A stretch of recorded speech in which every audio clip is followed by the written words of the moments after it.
ಎಲ್ರಿಗೂ ನಮಸ್ಕಾರ. SBK Kannada YouTube ಚಾನಲ್ಗೆ ನಿಮಗೆ ಸ್ವಾಗತ. ಜನವರಿ 7 ದಿನಾಂಕದ ಪ್ರಚಲಿತ ವಿದ್ಯಮಾನಗಳನ್ನು ಈ ವಿಡಿಯೋದಲ್ಲಿ ನೋಡ್ತಾ ಹೋಗೋಣ. ಮುಂಬರುವ ಎಲ್ಲ ಸ್ಪರ್ಧಾತ್ಮಕ ಪರೀಕ್ಷೆಗೂ ಈ ಪ್ರಶ್ನೆ ಮತ್ತು ಉತ್ತರಗಳು ತುಂಬಾ ಅನುಕೂಲ ಆಗುತ್ತೆ. ವಿಡಿಯೋನ ಕೊನೆ ತನಕ ನೋಡಿ. ಕಳೆದ ಒಂದು ವರ್ಷದ ಪ್ರಚಲಿತ ವಿದ್ಯಮಾನಗಳ ನೋಟ್ಸ್ ನಿಮ್ಗೆ ಏನಾದ್ರು ಬೇಕು ಅಂದರೆ 300 MCQಗಳು, ಡೀಟೇಲ್ ಆಗಿ ಎಕ್ಸ್ಪ್ಲೇನ್ ಮಾಡಿರ್ತಕ್ಕಂಥ MCQಗಳು, 500 ಒನ್ಲೈನರ್ಸ್ಗಳು ಹಾಗೂ 12 ತಿಂಗಳ ಡೇಟ್ಸು, ಥೀಮ್ಸ್ ಇಷ್ಟು ಬಂಡಲ್ ನಿಮ್ಗೆ ಸಿಗುತ್ತೆ. 130 ರೂಪಾಯಿಗೆ ಆಫರಲ್ಲಿ 90 ರೂಪಾಯಿ ಸಿಗ್ತಾ ಇದೆ ನಿಮಗೆ. ಸೊ 15ನೇ ತಾರೀಕುವರೆಗೆ ನಿಮಗೆ 130 ರೂಪಾಯಿ, 15ನೇ ತಾರೀಕಿನ ನಂತರ 130 ರೂಪಾಯಿ ಆಗುತ್ತೆ. ಪರ್ಚೇಸ್ ಮಾಡೋರು ಇವಾಗ ಆಫರ್ ಇದೆ 30%, 90 ರೂಪಾಯಿಯನ್ನು ಇಲ್ಲಿ ಕೊಟ್ಟಿರ್ತಕ್ಕಂಥ ID ಗಳಿಗೆ ಪೇ ಮಾಡಿ ಈ ಒಂದು ಇಮೇಲ್ಗೆ ನಿಮ್ಮ ಸ್ಕ್ರೀನ್ಶಾಟನ್ನು ಸೆಂಡ್ ಮಾಡಿದ್ರೆ ಅಲ್ಲಿಗೆ ಸಾಫ್ಟ್ ಕಾಪಿಯನ್ನು ಕಳಿಸ್ಕೊಡ್ಲಾಗುತ್ತೆ. ಪ್ರಶ್ನೋತ್ತರಗಳನ್ನು ಶುರು ಮಾಡೋಣ. ಮಹಾರಾಷ್ಟ್ರದ ಮೊದಲ ಮಹಿಳಾ ಪೊಲೀಸ್ ಮಹಾನಿರ್ದೇಶಕಿಯಾಗಿ ಯಾರು ಆಯ್ಕೆಯಾಗಿದ್ದಾರೆ? ಅನನ್ಯ ಸಿಂಘಾನಿಯಾ, ಕಾರ್ತಿಕ್ ಗುಪ್ತಾ, ಉದಯ್ ಕೃಷ್ಣ, ರಶ್ಮಿ ಶುಕ್ಲಾ. ಈ ಪ್ರಶ್ನೆಗೆ ಸರಿಯಾದ ಉತ್ತರ ರಶ್ಮಿ ಶುಕ್ಲಾ ಅವರು, ಆಯ್ಕೆ 4.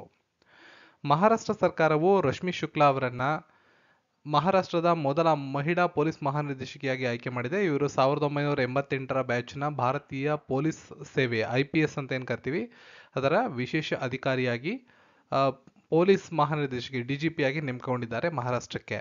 ಜೊತೆಗೆ ರಾಜ್ಯದಲ್ಲಿ ಈ ಪ್ರತಿಷ್ಠಿತ ಸ್ಥಾನವನ್ನು ಅಲಂಕರಿಸಿದ ಮೊದಲ ಮಹಿಳೆ ಎಂಬ ಹೆಗ್ಗಳಿಕೆಗೆ ಪಾತ್ರರಾಗಿದ್ದಾರೆ. ಮಹಾರಾಷ್ಟ್ರದ ಮುಖ್ಯಮಂತ್ರಿಗಳು ಏಕನಾಥ್ ಶಿಂದೆ, ಅಲ್ಲಿಯ ರಾಜ್ಯಪಾಲರು ರಮೇಶ್ ಬೈಸ್ ಮತ್ತು ರಾಜಧಾನಿ ಮುಂಬೈ. ರಾಜ್ಯಪಾಲರು ರಾಜಧಾನಿ ಮತ್ತು ಅಲ್ಲಿಯ ರಾಜಧಾನಿ, ರಾಜ್ಯಪಾಲರು ಹಾಗೂ ಮುಖ್ಯಮಂತ್ರಿಗಳ ಬಗ್ಗೆ ಮಾಹಿತಿ ತಿಳ್ಕೊಬೇಕು ಅಂದರೆ ರೀಸೆಂಟಾಗಿ ಒಂದು ವಿಡಿಯೋನ ಅಪ್ಲೋಡ್ ಮಾಡಿದ್ದೀನಿ. 2024ಕ್ಕೆ ಅಪ್ಡೇಟ್ ಆಗಿರ್ತಕ್ಕಂಥ ಯಾವ ರಾಜ್ಯಗಳಲ್ಲಿ ಯಾವ ಮುಖ್ಯಮಂತ್ರಿಗಳಿದ್ದಾರೆ ಮತ್ತು ಯಾರು ರಾಜ್ಯಪಾಲರಿದ್ದಾರೆ ಅನ್ನೋ ಮಾಹಿತಿ ಮುಂಬರುವ ಸ್ಪರ್ಧಾತ್ಮಕ ಪರೀಕ್ಷೆಗೆ ತುಂಬ ಅನುಕೂಲ ಆಗುತ್ತೆ. ಆ ವಿಡಿಯೋನ ತಪ್ಪದೆ ನೋಡಿ. ಎಂಡ್ ಸ್ಕ್ರೀನಲ್ಲಿ ಹಾಕಿರ್ತೀನಿ ಅಥವಾ ವಿಡಿಯೋದ ಬಲಭಾಗದ ಲೈವ್ ಬಟನ್ ಇರುತ್ತೆ, ಅಲ್ಲೂ ಕೂಡ ಕ್ಲಿಕ್ ಮಾಡಿ ನೋಡ್ಬೋದು. ಭಾರತೀಯ ಒಲಿಂಪಿಕ್ಸ್ ಅಸೋಸಿಯೇಷನ್ನ CEO ಆಗಿ ಕೆಳಗಂಡ ಯಾರು ನೇಮಕಗೊಂಡಿದ್ದಾರೆ? ರಮೇಶ್ ಕೇಜ್ರಿವಾಲ್, ಶಶಿ ಸಿಂಗ್, ಅಮಿತ್ ಶರ್ಮಾ, ರಘುರಾಮ್ ಅಯ್ಯರ್. ಪ್ರಶ್ನೆಗೆ ಸರಿಯಾದ ಉತ್ತರ ರಘುರಾಮ್ ಅಯ್ಯರ್ ಅವರು. ಭಾರತೀಯ ಒಲಿಂಪಿಕ್ ಅಸೋಸಿಯೇಷನ್ ಅನುಭವಿ ವೃತ್ತಿಪರ ರಘುರಾಮ್ ಅಯ್ಯರ್ ಅವರನ್ನ ಹೊಸ CEO ಆಗಿ ಸ್ವಾಗತಿಸಿದೆ. ನಾಮನಿರ್ದೇಶನ ಸಮಿತಿ ನಡೆಸಿದ ನಿಖರವಾದ ಆಯ್ಕೆ ಪ್ರಕ್ರಿಯೆಯ ನಂತರ ಈ ಗಮನಾರ್ಹ ಬೆಳವಣಿಗೆಯನ್ನ ಗುರುತಿಸಲಾಗಿದೆ. ರಾಜಸ್ಥಾನ್ ರಾಯಲ್ಸ್ ತಂಡ ಏನಿತ್ತು, ಈ ತಂಡದ ಮಾಜಿ CEO ಆಗಿ ರಘುರಾಮ್ ಅಯ್ಯರ್ ಅವರು ತಮ್ಮ ಭೂಮಿಕೆಯನ್ನು ನಿಭಾಯಿಸಿದರು. IPLನಲ್ಲಿ ರಾಜಸ್ಥಾನ್ ರಾಯಲ್ಸ್ ತಂಡವನ್ನು ಪ್ರತಿನಿಧಿಸಿದ ನಂತರ IPL ತಂಡಗಳಾದ Lucknow super giants, rising super star ಈ ತಂಡಗಳನ್ನು ಕೂಡ ಅವರು ಪ್ರತಿಬಿಂಬಿಸಿದ್ರು. ಇವಾಗ ಭಾರತೀಯ ಒಲಿಂಪಿಕ್ ಅಸೋಸಿಯೇಷನ್ನ CEO ಆಗಿ ಆಯ್ಕೆಯಾಗಿದ್ದಾರೆ. ವಿಶ್ವ ಯುದ್ಧ ಅನಾಥರ ದಿನವನ್ನು ಕೆಳಕಂಡ ಯಾವ ದಿನಾಂಕದಂದು ಆಚರಣೆ ಮಾಡುತ್ತಾರೆ? ಪ್ರಶ್ನೆಗೆ ಸರಿಯಾದಂಥ ಉತ್ತರ ಜನವರಿ 6ನೇ ತಾರೀಕು. ಜನವರಿ 6ನೇ ತಾರೀಕು ಜಗತ್ತು ಯುದ್ಧದ ನಂತರ ಅನಾಥರ ವಿಶ್ವ ದಿನವನ್ನು ಆಚರಣೆ ಮಾಡ್ತದೆ. ಇದು ಯುದ್ಧದಲ್ಲಿ ಅತ್ಯಂತ ದುರ್ಬಲ ಬಲಿಪಶುಗಳ ಹೋರಾಟಗಳು ಮತ್ತು ಅವರ ಅಗತ್ಯತೆಗಳನ್ನು ಜಗತ್ತಿಗೆ ಎತ್ತಿ ತೋರಿಸೋದಕ್ಕೆ ನಡೆಸಲಾಗ್ತಕ್ಕಂಥ ವಿಶೇಷವಾದ ದಿನ.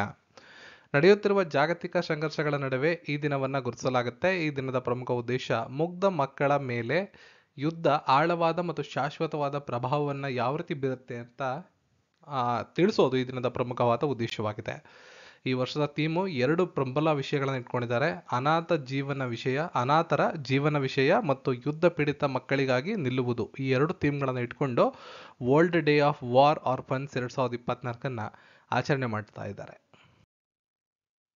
ಮಹರ್ಷಿ ವಾಲ್ಮೀಕಿ ಅಂತಾರಾಷ್ಟ್ರೀಯ ವಿಮಾನ ನಿಲ್ದಾಣ ಯಾವ ರಾಜ್ಯದಲ್ಲಿದೆ? ಉತ್ತರ ಪ್ರದೇಶ, ಮಹಾರಾಷ್ಟ್ರ, ಗೋವಾ, ಕರ್ನಾಟಕ. ಸರಿಯಾದಂಥ ಉತ್ತರ ಉತ್ತರ ಪ್ರದೇಶ. ಅಯೋಧ್ಯೆಯ ವಿಮಾನ ನಿಲ್ದಾಣವನ್ನು ಅಂತಾರಾಷ್ಟ್ರೀಯ ವಿಮಾನ ನಿಲ್ದಾಣವಾಗಿ ಘೋಷಿಸಿದ್ದನ್ನು ಕೇಂದ್ರದ ಸಚಿವ ಸಂಪುಟ ಇತ್ತೀಚೆಗೆ ಅನುಮೋದನೆಯನ್ನು ನೀಡಿದೆ. ಈ ಪ್ರದೇಶದ ಐತಿಹಾಸಿಕ ಮತ್ತು ಸಾಂಸ್ಕೃತಿಕ ಮಹತ್ವವನ್ನು ಪ್ರತಿಬಿಂಬಿಸುವ ಮಹರ್ಷಿ ವಾಲ್ಮೀಕಿ ವಿಮಾನ ನಿಲ್ದಾಣವನ್ನು ಅಯೋಧ್ಯಧಾಮ ಅಂತ ಮಹರ್ಷಿ ವಾಲ್ಮೀಕಿ ಅಂತಾರಾಷ್ಟ್ರೀಯ ವಿಮಾನ ನಿಲ್ದಾಣ ಅಯೋಧ್ಯಧಾಮ ಅಂತ ಈ ವಿಮಾನ ನಿಲ್ದಾಣವನ್ನು ಹೆಸರಿಸಲಾಗ್ತಾ ಇದೆ. ಸೊ ಮುಂದೆ ಬರುವಂಥ ಅಯೋಧ್ಯೆ ರಾಮ ಮಂದಿರ ಏನು ಓಪನ್ ಆಗುತ್ತೆ ಅಲ್ಲಿಗೆ ಸಂಬಂಧಪಟ್ಟಂತ ಮಾಹಿತಿ ಇದು. ಅಯೋಧ್ಯೆಯಲ್ಲಿ ವಿಮಾನ ನಿಲ್ದಾಣವನ್ನು ಅಂತಾರಾಷ್ಟ್ರೀಯ ವಿಮಾನ ನಿಲ್ದಾಣ ಅಂತ ಘೋಷಣೆ ಮಾಡೋದಕ್ಕೆ ಕೇಂದ್ರ ಸಚಿವ ಸಂಪುಟ ಇತ್ತೀಚೆಗೆ ಅನುಮೋದನೆಯನ್ನು ಕೊಟ್ಟಿರೋದನ್ನು ನಾವು ಗಮನಿಸಬಹುದು. ಅಂದ ಹಾಗೆ ಜನವರಿ 22ರಂದು ಅಯೋಧ್ಯೆಯ ರಾಮ ಮಂದಿರದ ಉದ್ಘಾಟನೆ ಕೂಡ ಪ್ರಾರಂಭ ಆಗ್ತಾ ಇದೆ. ಎಲ್ಲ ಅಪಘಾತ ಪೀಡಿತ ಸೈಟ್ಗಳನ್ನು ನಕ್ಷೆ ಮಾಡಿದ ಮೊದಲ ರಾಜ್ಯ ಯಾವುದು? ಉತ್ತರ ಪ್ರದೇಶ, ಮಹಾರಾಷ್ಟ್ರ, ಪಂಜಾಬ್, ಕರ್ನಾಟಕ. ಸರಿಯಾದ ಉತ್ತರ ಪಂಜಾಬ್ ಆಗುತ್ತೆ. ಮ್ಯಾಪ್ ಮೈ ಇಂಡಿಯಾ ಅಭಿವೃದ್ಧಿಪಡಿಸಿದ ಅತ್ಯಾಧುನಿಕ ನ್ಯಾವಿಗೇಷನ್ ಸಿಸ್ಟಮ್ ಅನ್ನ ಆ ಒಂದು ಸಿಸ್ಟಮ್ ಅನ್ನ ಬಳಸಿ ಮ್ಯಾಪ್ ಪ್ಲೀಸ್ ಅಪ್ಲಿಕೇಶನ್ ಬಳಸಿಕೊಂಡು ಎಲ್ಲ 784 ಅಪಘಾತಗಳ ಕಲೆಗಳನ್ನು ನಿಖರವಾಗಿ ಮ್ಯಾಪ್ ಮಾಡಿದ ಭಾರತದ ಮೊಟ್ಟ ಮೊದಲ ರಾಜ್ಯ ಪಂಜಾಬ್ ಆಗಿದೆ. ಈ ಒಂದು ಅಪ್ಲಿಕೇಶನ್ನ ಬಳಸಿಕೊಂಡು ನೈಜ ಸಮಯದ ಟ್ರಾಫಿಕ್ ಅಪ್ಡೇಟ್ಗಳನ್ನು ಪಡೆದುಕೊಳ್ಳಬಹುದು ಮತ್ತು ಮುಂಬರುವ ಎಚ್ಚರಿಕೆಗಳನ್ನು ಸಂಯೋಜಿಸಲು ತುಂಬ ಅನುಕೂಲ ಆಗುತ್ತೆ ಅಂತ ಈ ಸಂದರ್ಭದಲ್ಲಿ ಪಂಜಾಬ್ ಪೊಲೀಸರು ಹೇಳಿರ್ತಾರೆ. ನೆಕ್ಸ್ಟ್, ಅಮಿತ್ ಶಾ ಅವರು ಯಾವ ಸಮುದಾಯಕ್ಕಾಗಿ ತುರ್ದಾಲ್ ಸಂಗ್ರಹಣೆ ಪೋರ್ಟಲ್ನ ಪ್ರಾರಂಭ ಮಾಡಿದ್ದಾರೆ? ರೈತರು, ಸೈನ್ಯ, ಐಟಿ, ಪೊಲೀಸ್. ಸರಿಯಾದ ಉತ್ತರ ರೈತರು. ಕೇಂದ್ರ ಸಹಕಾರ ಸಚಿವರಾದಂಥ ಅಮಿತ್ ಶಾ ಅವರು ಕಡಲೆಕಾಯಿ ಖರೀದಿ ಪೋರ್ಟಲ್ನ ಉದ್ಘಾಟಿಸಿದ್ದಾರೆ. ರೈತರು ತಮ್ಮ ಉತ್ಪನ್ನಗಳನ್ನು national agricultural cooperative marketing federation of India limited ಮತ್ತು national cooperative consumers federation of India ಲಿಮಿಟೆಡ್ಗೆ ನೋಂದಾಯಿಸಲು ಮತ್ತು ಮಾರಾಟ ಮಾಡಲು ಈ ಪೋರ್ಟಲ್ ಅನುವು ಮಾಡಿಕೊಡುತ್ತೆ. ಪೋರ್ಟಲ್ ರೈತರಿಗೆ ಕನಿಷ್ಠ ಬೆಂಬಲ ಬೆಲೆ ಎಂಎಸ್ಪಿ ಅಥವಾ ಮಾರುಕಟ್ಟೆ ಬೆಲೆಯನ್ನು ಖಾತ್ರಿಪಡಿಸಿಕೊಡುತ್ತೆ.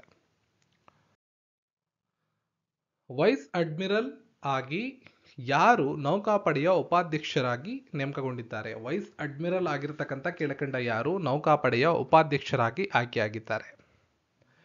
ದಿನೇಶ್ ತ್ರಿಪಾಠಿ, ಕಾರ್ತಿಕ್ ಗುಪ್ತಾ, ಉದಯ್ ಕೃಷ್ಣ, ರಶ್ಮಿ ಶುಕ್ಲಾ.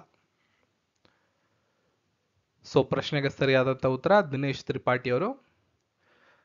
ವೈಸ್ ಅಡ್ಮಿರಲ್ ದಿನೇಶ್ ತ್ರಿಪಾಠಿ ಅವರು ಅಧಿಕೃತವಾಗಿ ನೌಕಾಪಡೆಯ ಉಪಮುಖ್ಯಸ್ಥರಾಗಿ ಅಧಿಕಾರವನ್ನು ವಹಿಸಿಕೊಂಡಿದ್ದಾರೆ.